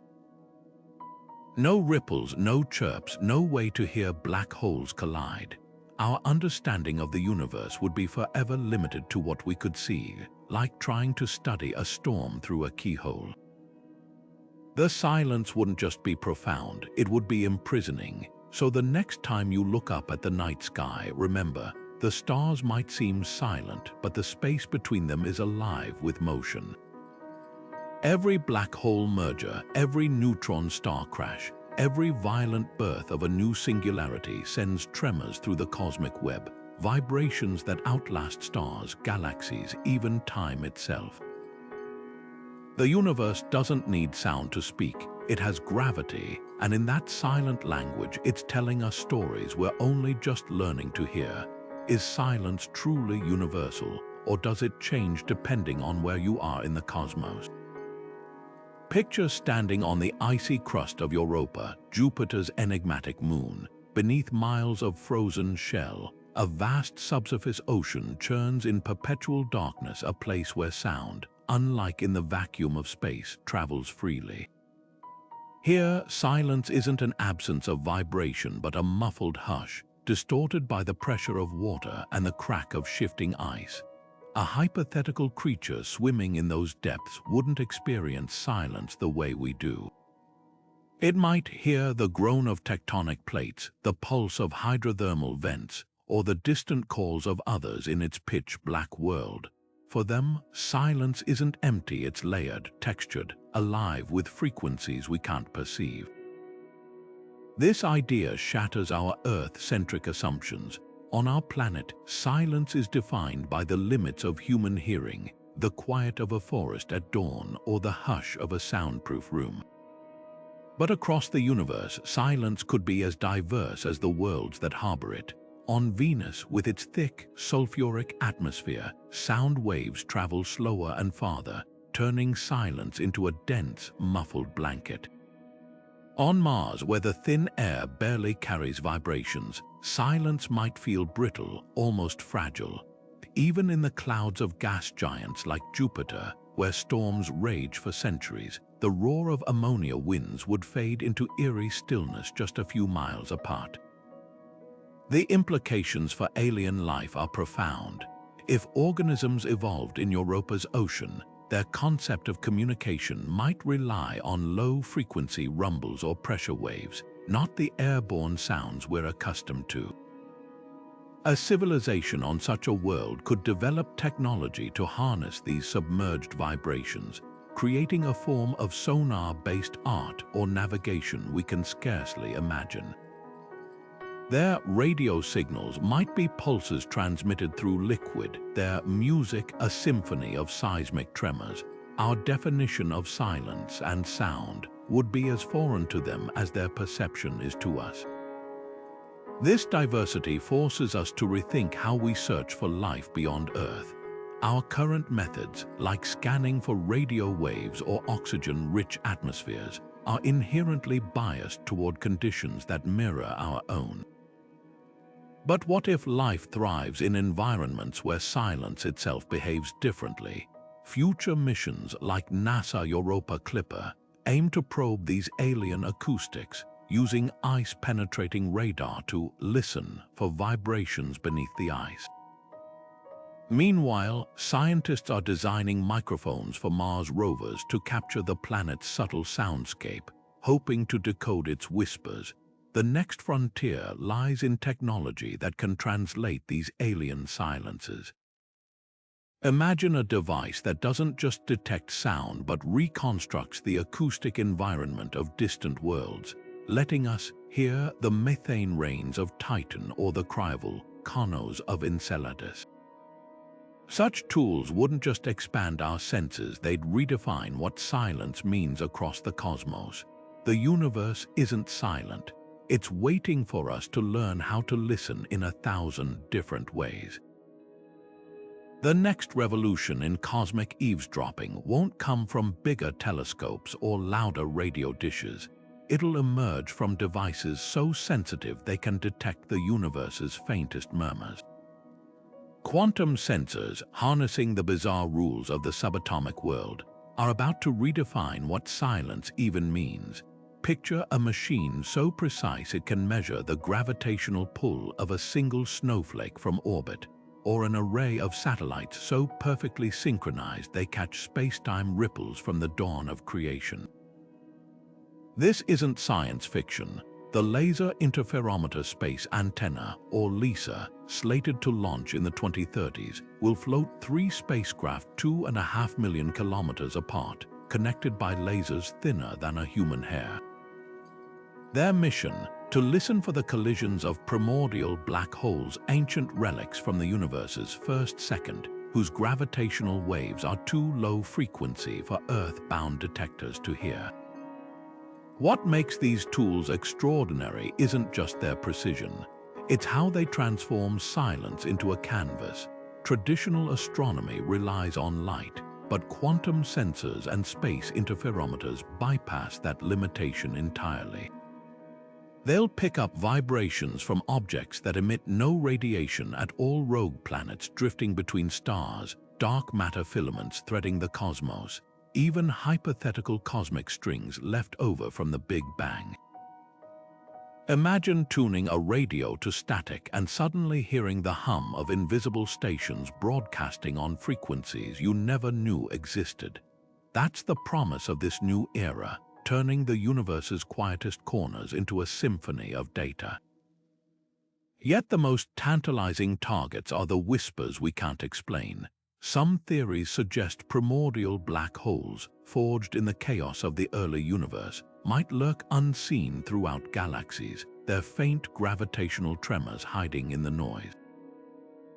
Others speculate about exotic particles' actions or WIMP, whose interactions could imprint subtle patterns in the quantum foam. These aren't just scientific hunches, they're clues buried in the silence, waiting for instruments delicate enough to uncover them.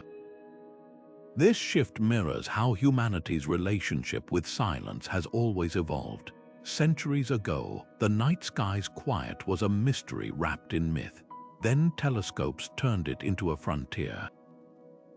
Now, quantum detectors and space interferometers are poised to make silence itself a language, one that might reveal universes beyond our own, which raises a deeper question: is the cosmos truly silent? Or have we just been listening wrong all along?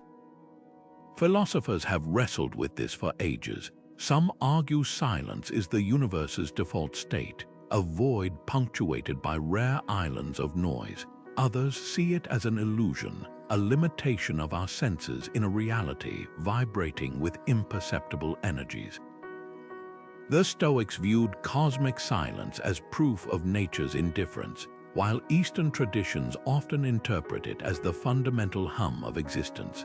As our tools grow sharper, these philosophical lines blur. If we someday detect gravitational waves from before the Big Bang or signals from alternate dimensions, will that shatter our notions of silence or deepen its mystery? The answer might lie not in the stars, but in how we choose to hear them. Pascal's famous words, "The eternal silence of these infinite spaces frightens me," capture a primal human response to the cosmos. Staring into the abyss, we confront not just the vastness of space, but the weight of its quiet, a stillness so absolute it feels like indifference. Yet for others, that same silence is anything but terrifying. Astronauts describe it as transcendent, a humbling reminder of our smallness that paradoxically makes Earth feel more precious.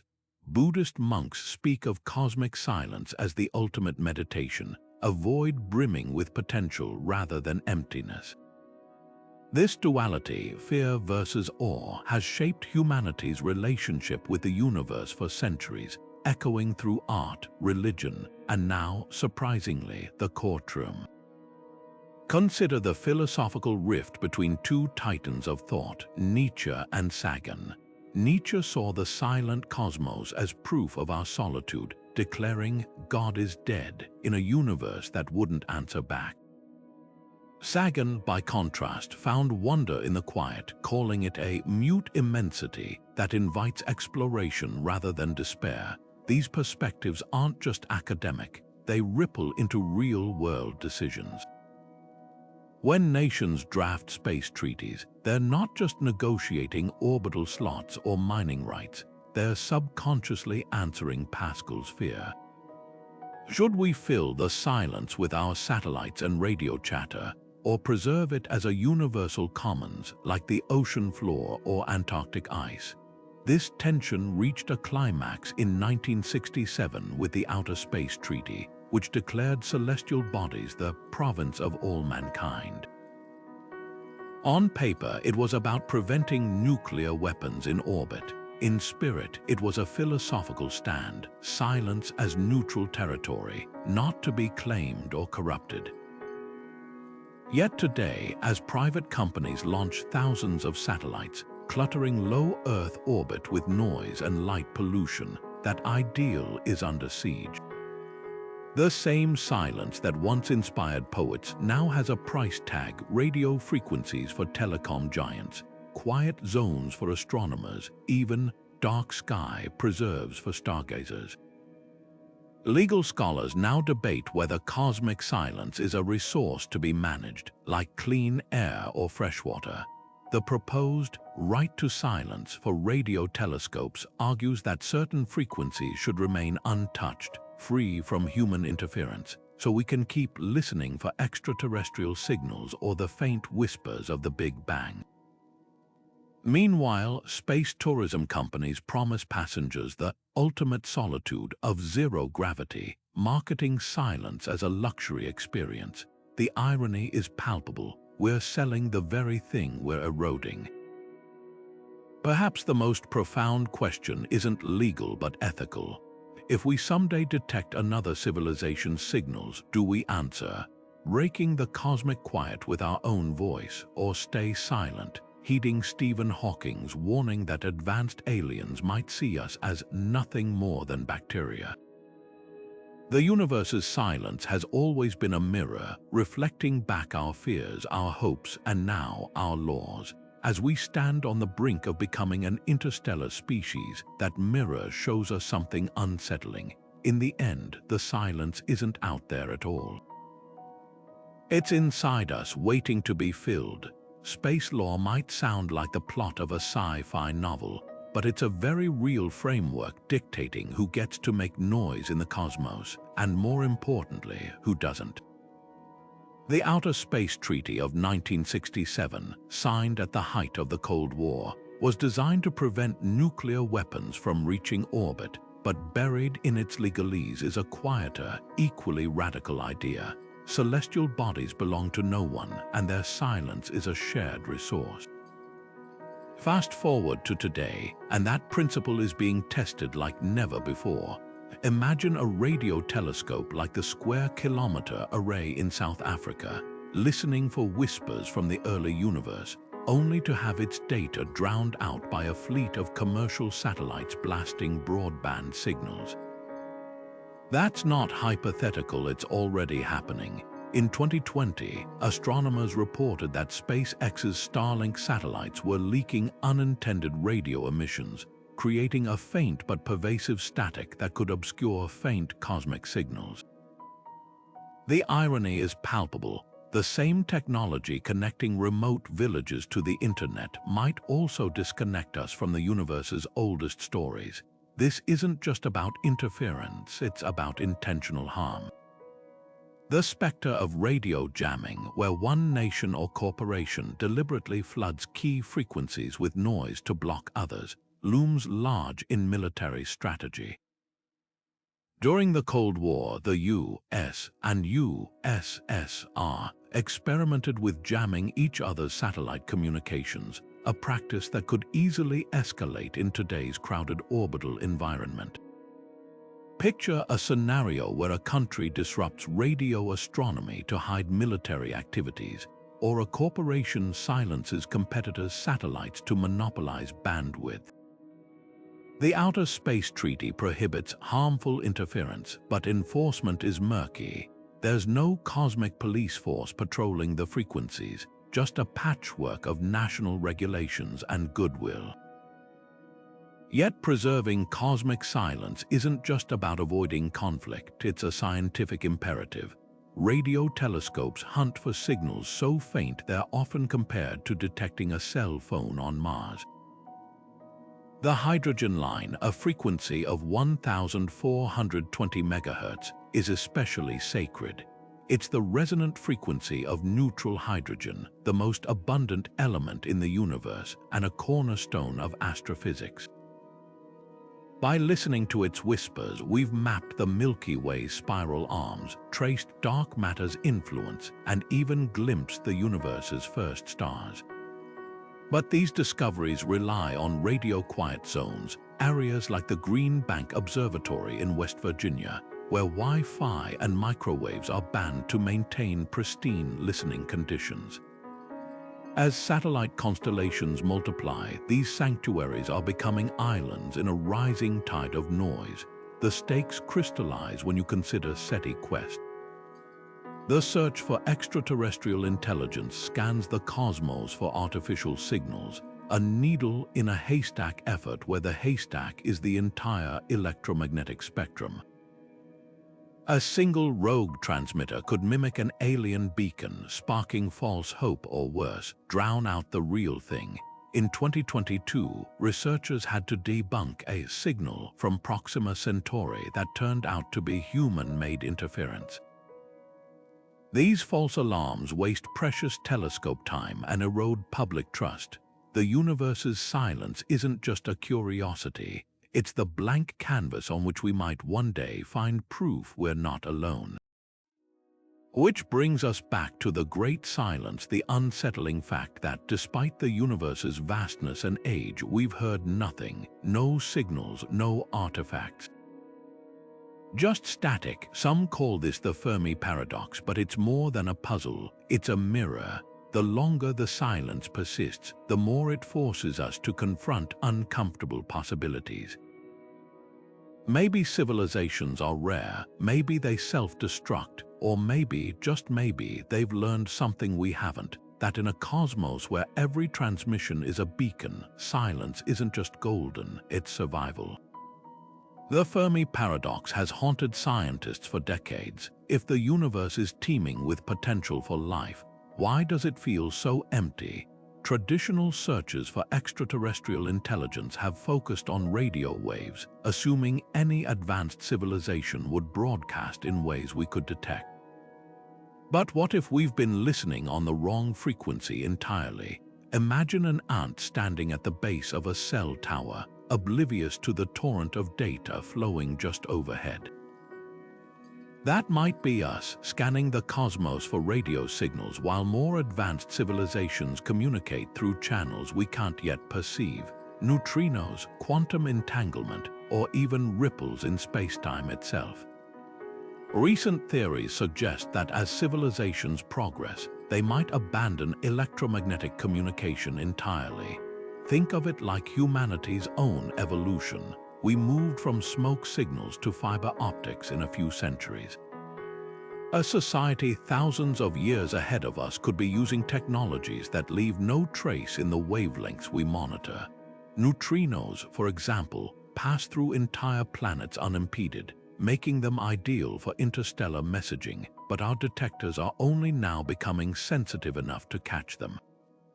Quantum communication, leveraging entangled particles to transmit information instantaneously across light years, would be utterly invisible to conventional telescopes. The silence we perceive might not be absence, it could be a conversation happening just beyond our understanding. This idea flips the Fermi Paradox on its head. Instead of asking, "Where is everybody?" we might ask, "What aren't we hearing?" The great silence could be a measure of our own technological infancy, like a child shouting into a canyon and mistaking the lack of an echo for emptiness. Some astronomers compare it to the dark forest hypothesis, a chilling scenario where civilizations deliberately stay silent to avoid attracting predatory neighbors. Others propose that advanced societies might encode their messages in the cosmic microwave background, embedding data in the universe's oldest light, waiting for others to develop the tools to decode it. Religions have grappled with cosmic silence for millennia, interpreting it through vastly different lenses. In Christianity, the quiet heavens were once proof of divine solitude, a universe created for humanity alone. Buddhist cosmology, by contrast, sees silence as the fundamental nature of reality, a void teeming with potential rather than emptiness. Indigenous traditions often describe the stars as ancestors, their silence not a lack of communication but a different kind of presence, one that requires listening with more than ears. These interpretations aren't just poetic, they reveal how deeply the universe's quiet shapes our search for meaning. Perhaps the most humbling possibility is that we're not just late to the conversation, we might be alone in the theater. The universe's silence could be literal, a stage where life is so rare or so fleeting that civilizations blink out before they ever overlap. Or it might be a reminder that the cosmos operates on scales we can't yet fathom, where 1,000,000 years of silence is just a pause between sentences. Either way, the stillness between the stars isn't just a mystery to solve.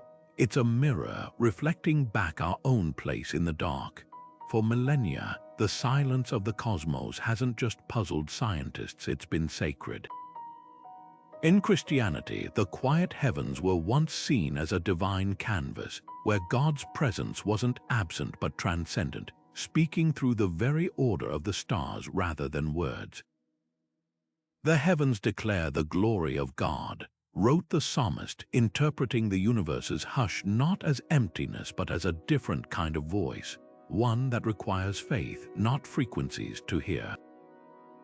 Islamic scholars like Ibn Sina framed the cosmos as an eternal, silent testament to Allah's perfection, where celestial motions obeyed divine laws too flawless to need intervention. Even in Hinduism, the concept of shunyata, the void, isn't a barren nothingness but the fertile ground of existence itself, a silence brimming with potential like the pause between breaths in a mantra. This spiritual lens transforms cosmic silence from something terrifying to something transformative. The 17th century mystic Blaise Pascal trembled at the universe's quiet, fearing it revealed God's indifference.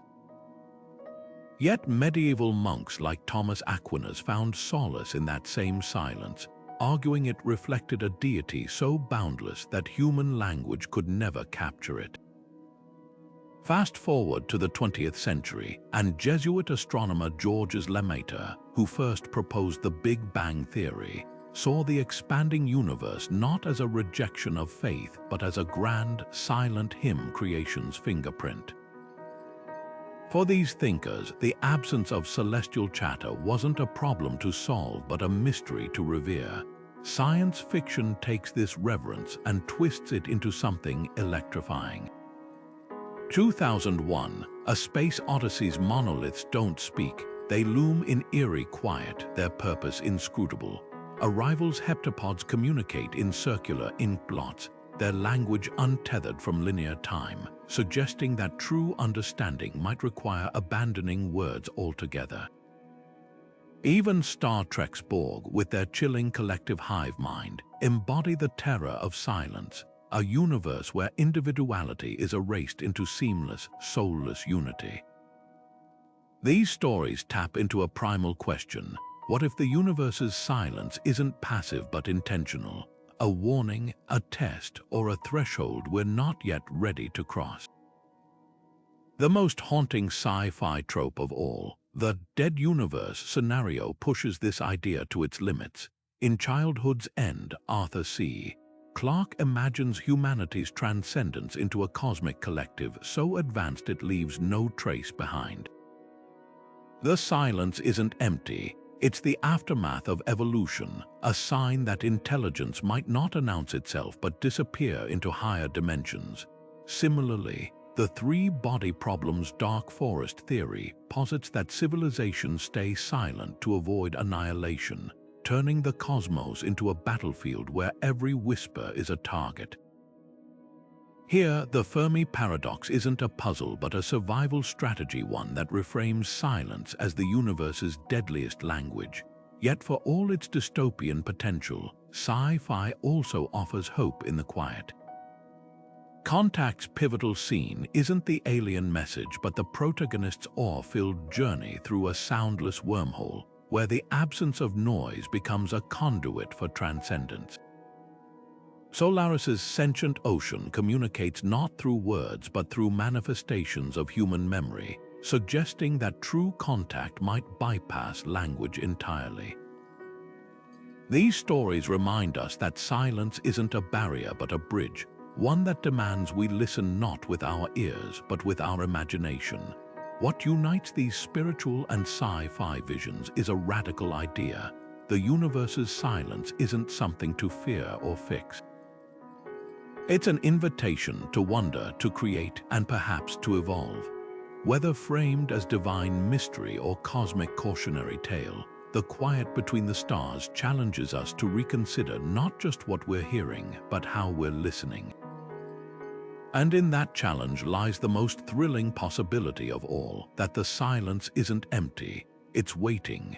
In Arrival, the alien heptapods don't speak. They write in Inkai, circular symbols that defy linear time. Their language isn't just foreign. It redefines silence as a canvas for meaning, where every loop and swirl carries layers of intent humans struggle to decode. This isn't just sci-fi imagination, it's a mirror to real scientific challenges. When linguists work with indigenous languages like Paraha, which lacks numbers or fixed tenses, or when astronomers pass pulsar signals that pulse like Morse code from a distant star, they're grappling with the same core question: how do you communicate when the rules aren't just different but unimaginable? Stanislaw Lem's Solaris takes this further.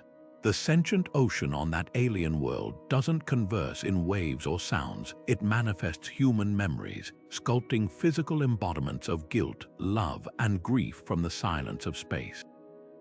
Scientists in the story bombard it with X-rays and mathematical models, desperate to impose order on a consciousness that operates outside language entirely. It's a haunting metaphor for our own attempts to decode cosmic mysteries. We blast radio waves into the void, scan the skies for technosignatures, but what if the universe's response isn't a signal we recognize, but something as subtle as a gravitational nudge or a pattern in the quantum foam? These stories resonate because they reflect a truth science is only beginning to confront. Silence isn't a failure to communicate. It might be the communication. Consider the wow signal, a blip so precise it felt deliberate, yet it never repeated. Or the enigmatic fast radio bursts, cosmic flashes that vanish as quickly as they appear, leaving astronomers debating whether they're natural phenomena or something more. The silence between these events isn't empty, it's part of their meaning, like the pause between musical notes that gives a melody its shape. This is where amateur astronomers become unlikely heroes. While professionals focus on massive telescopes and supercomputers, backyard stargazers with modest rigs are spotting anomalies professionals might miss. In 2020, an amateur in Japan discovered a dimming star that professionals later realized was eclipsed by a potential exoplanet. Others track asteroid occultations, silent, shadowy passages of rocks across stars that help map our solar system's uncharted debris. These volunteers are the quiet sentinels of the cosmos, proving sometimes the most profound discoveries come not from shouting into the void, but from listening to its whispers.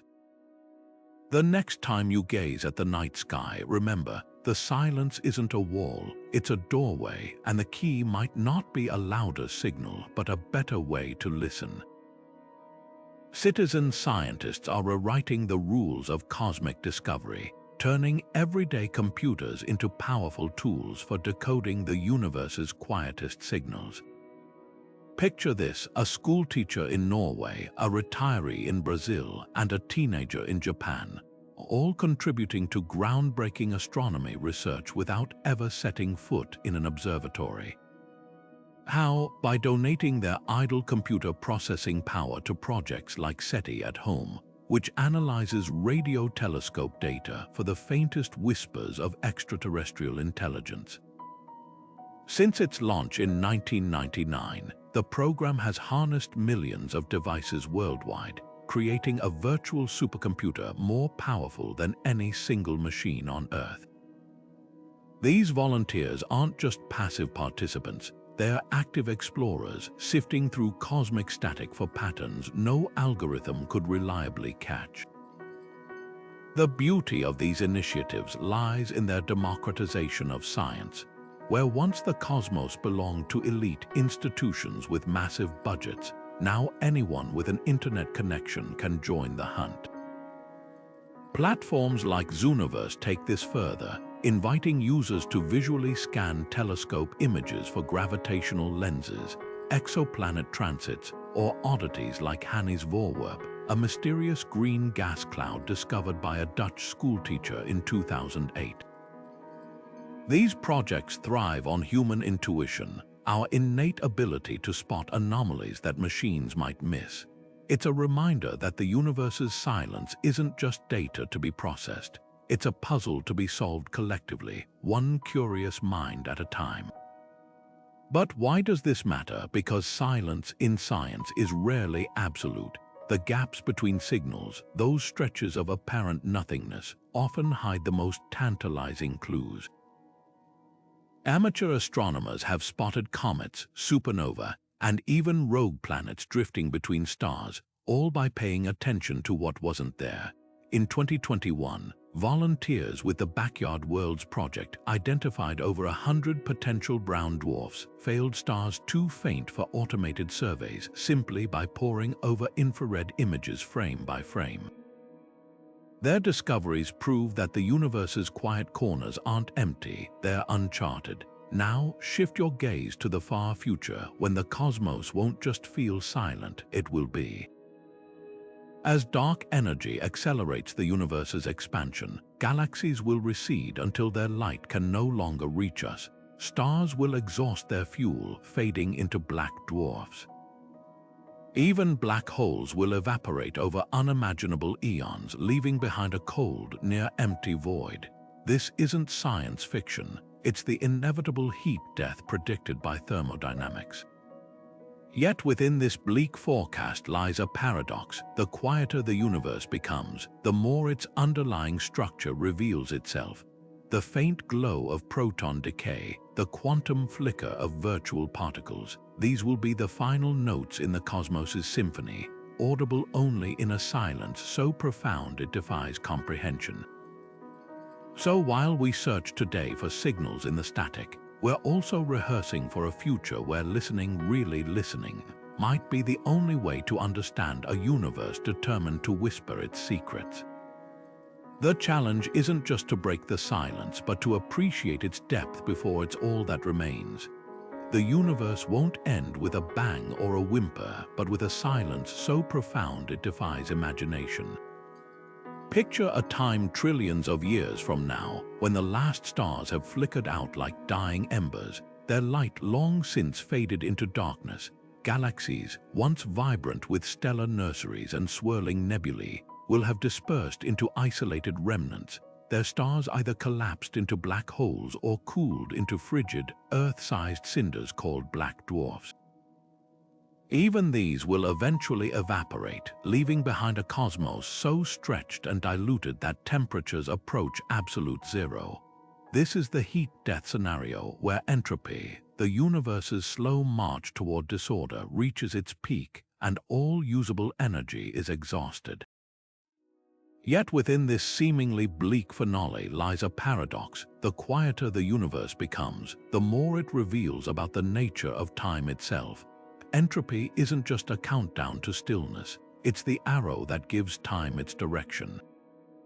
Think of a cup shattering on the floor. The pieces never spontaneously reassemble. That irreversible flow from order to chaos is what makes the past distinct from the future. In the heat-death era, when entropy maxes out, time as we understand it may lose all meaning. Without energy gradients to drive change, without stars to birth and die, the universe could enter a state of near-perfect equilibrium, where before and after cease to matter. Some physicists speculate that in this eternal quiet, quantum fluctuations might become the only events left, popping into existence like bubbles in an infinite void. These fleeting disturbances could be the universe's final whispers, hinting at laws of physics we've yet to uncover. But the heat-death isn't just a far future abstraction, it's a mirror reflecting the fragility of existence today. Every process we rely on, from the fusion powering our sun to the electrical impulses in our brains, depends on energy flowing from high to low states. The universe's eventual stillness forces us to confront a startling truth. Life, intelligence, even consciousness are temporary sparks in a cosmic drama hurtling toward equilibrium. That realization might feel unsettling, but it's also what makes our present moment so extraordinary. We're alive during the universe's golden age, a fleeting window where stars still shine and complexity thrives.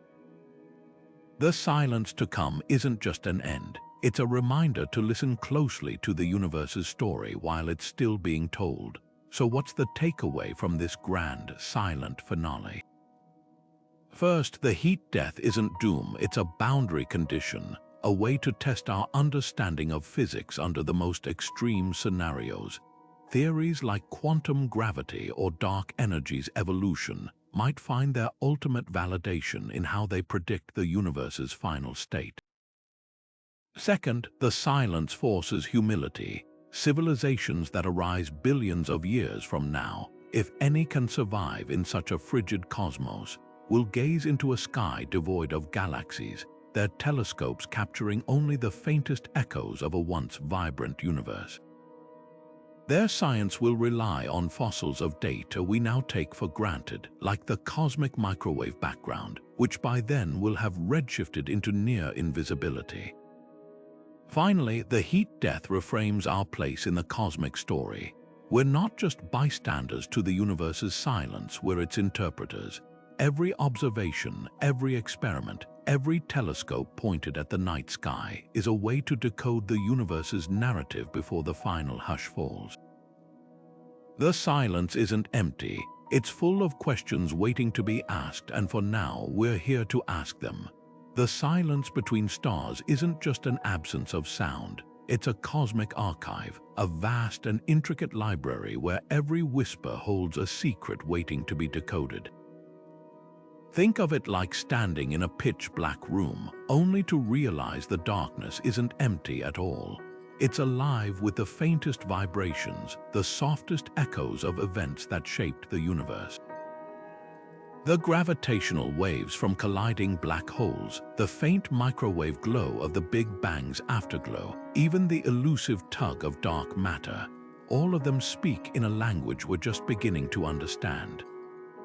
Consider this: when LIGO detected its first gravitational wave in 2015, it wasn't just a scientific milestone, it was a revelation about the universe's hidden soundtrack. Those ripples in space-time, quieter than the hum of a single atom, traveled over 1 billion light-years to reach us, carrying information no telescope could ever capture. And they're not alone. Every second, the cosmos thrums with similar vibrations, from neutron stars spinning like cosmic lighthouses to the distant echoes of primordial black holes. The silence we perceive is an illusion, a veil over a universe teeming with invisible activity. But here's where it gets even more fascinating. The same silence that once seemed like a barrier is now our greatest tool. Radio telescopes, shielded from Earth's noise in remote deserts or atop mountains, listen for the faintest whispers of hydrogen atoms drifting between galaxies. These signals, undetectable in the cacophony of our planet, map the unseen scaffolding of the cosmos, the dark matter filaments weaving galaxies together, the voids where emptiness itself holds clues about dark energy's grip on the universe. The quieter our instruments become, the more the cosmos reveals. What's thrilling is how much we still don't know. The cosmic microwave background, that ancient light from the universe's infancy, hides patterns that could rewrite physics. Quantum fluctuations, those fleeting flickers of particles in empty space, might hold the key to understanding why anything exists at all. Even the gaps in our knowledge, the mysteries of fast radio bursts, the enigma of the wow. Signals aren't dead ends. They're invitations urging us to listen harder, to build better tools, to rethink what silence really means. So the next time you gaze at the night sky, remember, the darkness isn't passive. It's a conversation, a story unfolding in wavelengths and vibrations we're only starting to hear. With every breakthrough, we're not just solving puzzles, we're learning a new language, one the universe has been speaking all along. And if this journey through the cosmos's quiet corners has sparked your curiosity, don't forget to like, subscribe, and share your thoughts below. The universe is full of secrets, and together we're just beginning to listen. Until next time, keep your eyes and ears open to